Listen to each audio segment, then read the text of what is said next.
Hello, everyone. This is Tony Moore.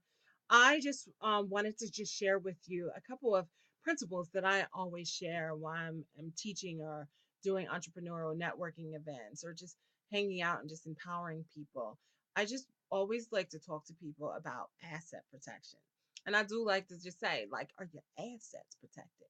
Because, when you're in business, then, we're in business to make money and create money and share money and do what we want to do with our money. But we also know when you're in business, it's not easy to just take a leap of faith and just do something that to make your dreams a reality. Like, I don't know about you, but I know me personally, when I took that leap of faith to start my own business, people's like, oh, who you are, who you think you are, whatever. And they always wanted something free and they always wanted legal advice for free. And they always wanted some empowerment and some encouragement for free, but nobody really wanted to pay me. Then when I finally found a drive to pee me, then they were like, oh, well, what you doing and how you doing and things of that nature, which is fine. That's human nature. People only do what they know. But I always felt like the little red hen. Y'all remember that story? Am I giving my age away? And the little red hen, she found a seed and she was like, oh, I found a seed. Who wants to help me, to make this seed into something bigger? And nobody really wanted to do that. And then who wants to help me make this seed into something better? Nobody really wanted to do that. And then she had this bright idea like, oh my God, with this seed, if I plant a seed, maybe I'll get more, like a mustard seed. Maybe I'll get like a whole huge field of something more that I've never seen before. So, she kind of like y'all did, call your friends, call your family, be like, yo, I'm going to plant the seed. Who wants to help me plant the seed? And if you plant the seed, then, I'm gonna hook you up and we gonna make money, we gonna be rich, we gonna be rich and all this other stuff. And nobody really wanted to do that. And, so she ended up digging in the dirt, taking time off work, calling some slick days and some sick days, but she planted the seed. And slowly but surely, she figured out, she went on the internet to figure out what she needed to do with the seed now that it was planted. And she found out, just like you found out, there's some coaching programs. If you find a seed, this is what you need to do. You need to water it. You need to fertilize it. You need to protect it from, the crows and animals and people who trying to cut and paste and take from you. You know what I mean? So that's what she did, and she learned and she watched and she called some friends, was like, yo, I'm a little sick right now. Can you watch this seed for me as it sprout? And it's like, we ain't got no time for that. I'm gonna go and see what Empire doing. We ain't got no time for that. I'm gonna go see what, the Tupperware party. We ain't got no time for that. We going to just go and sell some jewelry and eat some donuts and stuff like that. Girl, why don't you just come to the movie? And kind of like you, the little red hen said, no, I can't do that. I need to protect this seed so that nobody can take this seed from me. So that's what she did. She watched and she waited and she protected the seed. Next thing you know, the seed sprouted up bigger than she ever seen before. And she couldn't believe her eyes. I mean, we all plant seed, but we never can appreciate when that seed gets bigger than we've ever seen before. And in the ideal situation, because I'm an attorney, you might start going to an accountant, maybe going to a marketing executive, maybe go to a sales coach, and even go to an attorney and be like, hey, now that I have this harvest, what do I do? If I bring some workers in, what is the liability? What's agreements do I need to do? If I have workers in place, do I have to give them some rights and protections? Do I have to give them 15 minutes off? Do I have to give them a lunch break? Because the little red hen in the story, she didn't know, just like most of us don't know. But when you know better, when you seek to know better, you do better. So in doing better, she learned that she didn't want to pay all that money. So she looked for volunteers. She looked for families and friends. And the next thing you know, she didn't get a chance to get anybody to help her out because the families and friends, they're not her clientele, nor are they her employees. And she didn't know anything about volunteers because you only do what you know. So the next thing you know, she's harvesting the seed, the harvest all by herself. Everybody's like, it's harvest time, plant that seed of faith. But when you plant that seed of faith, you're probably doing it yourself. And when you're pulling out the harvest, you're probably doing that yourself too. But then when she was like, now that I got all this harvest, what do I do with the harvest? So once again, she went on the internet and she tried to figure out what does she need to do with this harvest. Now that the harvest is here, what can she do with it so that it doesn't get ruined? So when she found out what she needed to do with the harvest so it didn't get ruined, she once again called her family and friend and was like, oh my God, I got this harvest.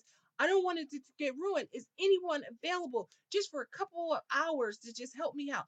I will hook you up. You know, I'm not going to mess you up or anything like that. And everybody's like, I ain't got no time for that. I ain't got no time for that. I'm not dealing with that.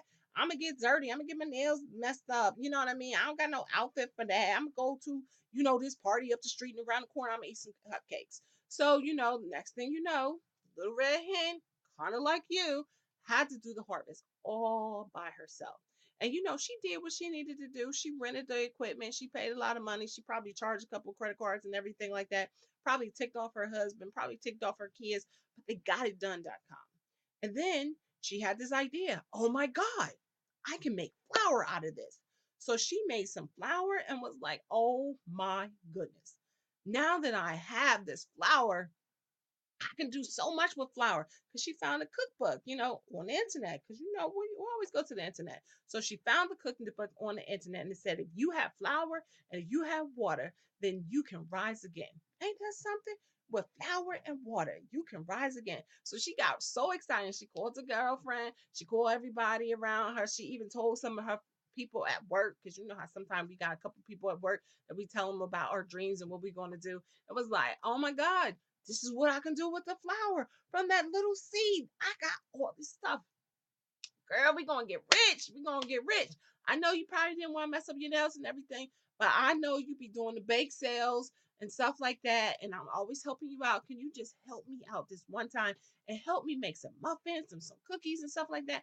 Girl, we going to get rich. Everybody was like, ain't nobody got no time for that. Oh my God. Come on now. It's Saturday. I gotta get my hair done, my nails done, and stuff like that. Somebody got time for that. Nobody helped her. Nobody helped her. And the little red hen was kind of shocked that nobody would help her. But we know in business that, people only gonna do for them. There is gonna be some cool people that you can rely upon, but that may be one or two out of 200. Okay. So when you got those people who are willing to help you out, don't get mad because the other people ain't gonna help you out. At least you got that one or two. The little red hen had nobody. So the next thing you know, she she did what she needed to do. She was baking up a storm. Her stuff was so good. It was smelling so good. She tasted. Her family was happy. Her husband was happy, and her kids was happy. So people came around, was like, "What you doing? What you doing?" And she's like, "I'm baking stuff or whatever." Everybody wanted some. And she was just like, for real, like for real, you saw me with the seed, you saw me planting it, you saw me protecting it from all the scavengers and stuff like that, and the foxes and everybody else who was trying to get my stuff. You saw me, you didn't even want to help me out with the harvest and everything else. And now today, you asking to eat some of my product for free. So you know what the little red hen did? Now in the book, she let everybody eat and eat and eat. But this is what she did in real life. She realized that people are only going to do what you allow them to do. Okay. So you have to ask yourself, if you are going to allow people to let you to continually eat off of you, then do that. Just give it away for free. Don't ever give it away expecting that somebody is going to turn around and thank you for it. Because some will, some won't, and some don't care. All righty. Now, another thing that you need to understand and appreciate that we learned from the little red hen is that nobody is going to put more in your business than you. However, one day when they see you blow up, you know what I mean? Then everybody wants to at least taste and see what you got. And of course, they're going to have some people who want freebies, but there are going to be some people who appreciate you for who you are. So when you're giving it out, find out the people who celebrate you more so than the people who tolerate you. And if you got to go to a different tribe, then that's what you have to do. Because when you're in the celebration mode, when you're sharing from the seed that you work so hard for, then at the end of the day, it's not about you. And when you appreciate, just like Little Red Hen appreciated that it wasn't about her, then people will keep coming back for bigger, greater, and more. Because if nothing else, they learned that the Little Red Hen knew how to be a good baker and they knew where to get the best bread and the cupcakes and the flowers from. Similarly, what is your seed? What is that seed of faith that you need to plant? So that you need to take care of it, so that the thief that comes to steal, kill, and destroy is not taking your stuff. If you got to wake up all night, if you got to sweat out the blood, sweat, and tears, this is your seed of faith. You plant it, you take care of it, you protect it, you sow into it so that you can reap the harvest that grows, the harvest that blossoms, the harvest that is bountiful, so that you can live in an abundance. And as you live in an abundance, what you give away, that's nothing compared to what you got. And when you understand and appreciate who you are and whose you are and the potential within you, it don't matter. Do what you need to do to make your dreams come true for you. This is Tony Moore, also known as the Boss Builder, just sharing something that I learned and I've always been thinking about in these 4 years. And guess what? Just keeps putting a smile on my face because I know that if the little red hen could be happy, so can I. All right. Talk to you later. Bye bye.